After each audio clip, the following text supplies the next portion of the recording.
삼육오 대화를 위한 성경 통독 시간입니다. 7월 4일 185일차입니다.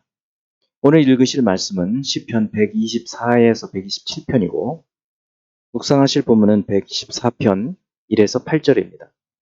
말씀의 개요입니다.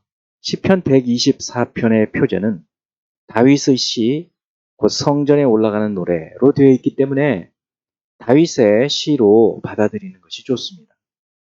1절에서 이스라엘은 이제 말하기를과 같은 표현으로 미루어 보아 이 시는 예배가 시작된다는 것을 알리는 임예송으로 사용되었다고 생각됩니다. 예배를 인도하는 대표자가 첫 소절을 부르면 모든 회중이나 찬양대가 그 이후 부분을 불렀을 것으로 생각되죠. 이스라엘 공동체가 위기에서 벗어나 구원받은 것을 감사하며 부른 감사 예배시로 예배에서 사용된 것으로 생각이 됩니다. 이래서 5절은 여호와께서 우리 편에 계시지 아니하셨더라면 어떤 일이 있었을까라고 가정하고 6에서 8절은 그 위험에서 건져주신 하나님을 찬송하고 고백하는 내용입니다. 125편은 그 배경이나 저자를 알 수 없으나 대체로 바벨론 포로에서 귀환하여 예루살렘을 중건하는 중에 하나님에게 도움을 구하며 지은 것으로 생각됩니다.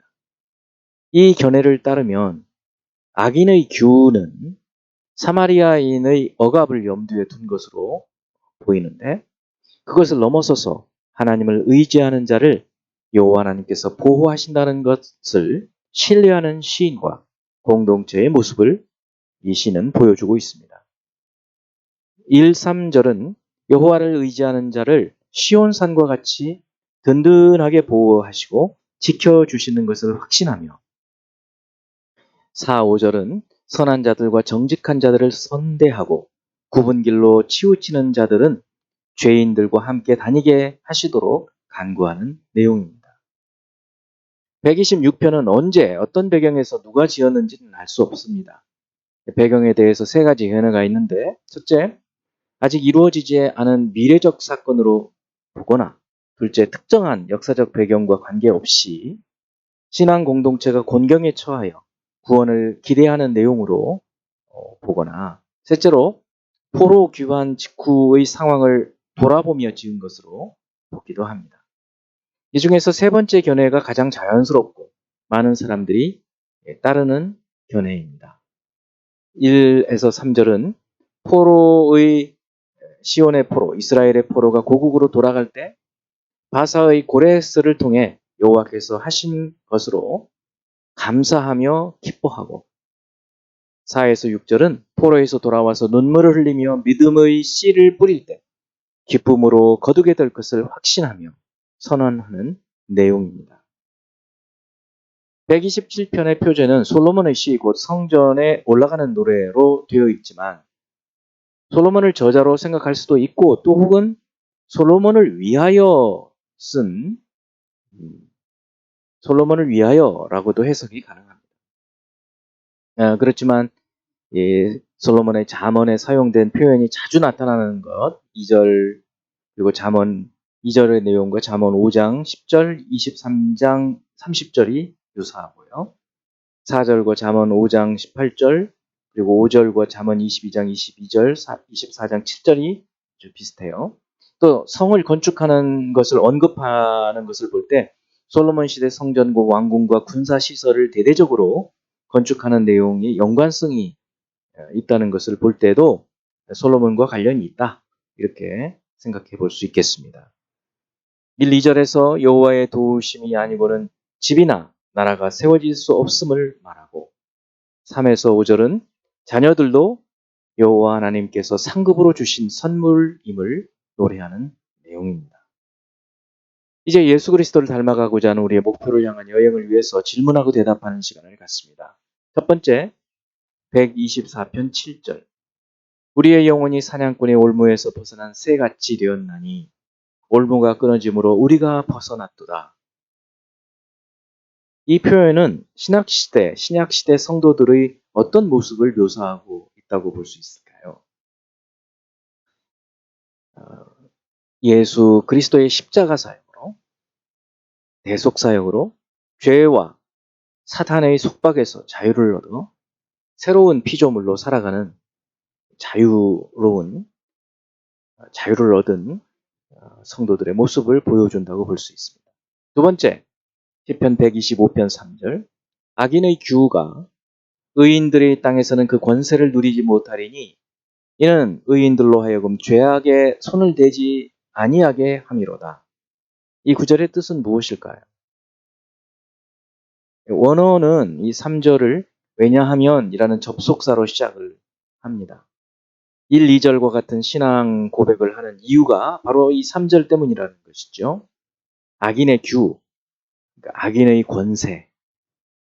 이것이 의인의 땅인 이스라엘에는 영향을 미치지 못할 것이기 때문에 결국 여호와 하나님께서 의인들에게 죄에 손대지 못하도록 하신다.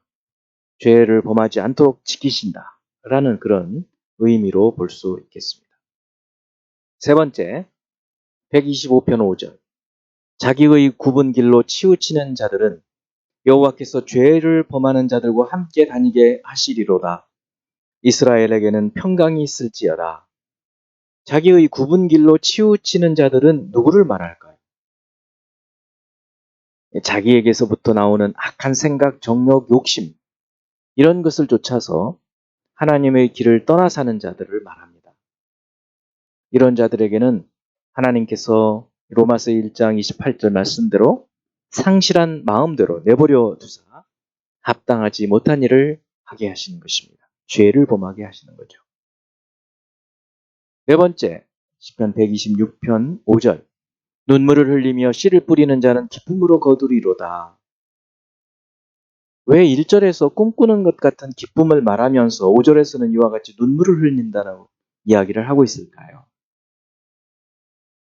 1절에서는 포로에서 돌아오는 이야기이고 이제 4절의 남방 시내들은 네게브의 광야 지대를 의미하는데 그곳은 건기에는 건천으로 있다가 비가 오면 물이 가득 차는 시내였습니다. 이 광야처럼 메마른 곳으로 포로에서 돌아온 자신들이 신앙의 회복과 예루살렘 재건을 위해서 눈물을 흘리며 씨를 뿌리는 심정으로 힘써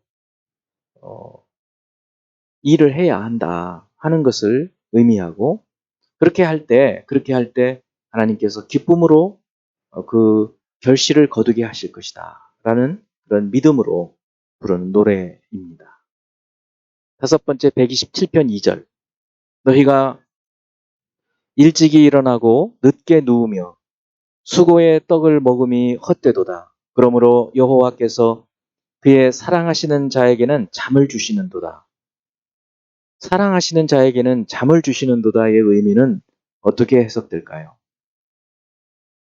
이 구절에는 다양한 해석이 있어요. 첫째, 사람이 잠까지 줄이면서 얻으려 하는 것을 하나님께서 잠자는 시간에 주신다. 그런 해석. 솔로몬도 잠자는 중에 지혜를 얻었고 야곱도 잠자는 중에 환상을 보았고 요셉도 그렇죠. 잠자는 중에 꿈을 통해 좋은 것을 받았습니다. 잠자는 시간 중에 좋은 것을 주신다. 둘째, 여기서 잠은 사람에게 가장 좋은 것이라는 것도 상징한다는 거죠. 하나님께서 사람이 찾고 요구하는 것을 주시기보다 가장 좋은 것, 사람이 구하는 것이 가장 좋은 것이 아니고 하나님께서 주시는 것이 가장 좋은 것이다. 잠자는 중에 이 잠이라는 것이 가장 좋은 것이다. 하나님께서 주신다, 이 잠을. 그런 의미고 셋째는 좋은 것을 잠자는 동안에 주신다. 아까 잠자는 중에 꿈을 통해서 좋은 것을 주셨다. 뭐 그런 사례들을 얘기를 했었는데 그와 비슷하죠. 좋은 것을 잠자는 동안에 주신다. 아담이 깊이 잠들었을 때 가장 좋은 돕는 배필을 하나님께서 보내주신 것과 같은 그런 여러 다양한 해석들이 있습니다. 어떤 해석으로도 뭐 괜찮다고 생각이 됩니다. 이제 한 구절의 말씀을 교훈으로 묵상하는 시간을 갖고 기도하겠습니다. 127편 1절. 여호와께서 집을 세우지 아니하시면 세우는 자의 수고가 헛되며 여호와께서 성을 지키지 아니하시면 파수꾼의 깨어 있음이 헛되도다. 사람이 집을 세우지 말고 또 파수꾼이 깨어 있지 말라는 얘기가 아니죠. 사람이 아무리 자신의 힘으로 집을 세우고 파수꾼이 나라를 지키려고 한다 하더라도 하나님께서 세우시고 지켜주시지 않으면 허사다. 하나님의 도우심을 우리가 구하면서 살아야 한다 하는 이 믿음을 고백하는 내용인 것입니다. 우리도 이 믿음으로 열심히 우리가 해야 될 일들을 하면서 사는 저희들이 되기 바랍니다. 기도하겠습니다. 하나님 아버지의 도우심을 따라서 우리에게 맡겨주신 분복, 우리에게 맡겨주신 이 지경 안에서, 기업 안에서 충성하고 모든 일을 감당하게 되기를 원합니다. 주의 도우심을 간구하며 예수 그리스도 이름으로 기도합니다. 아멘.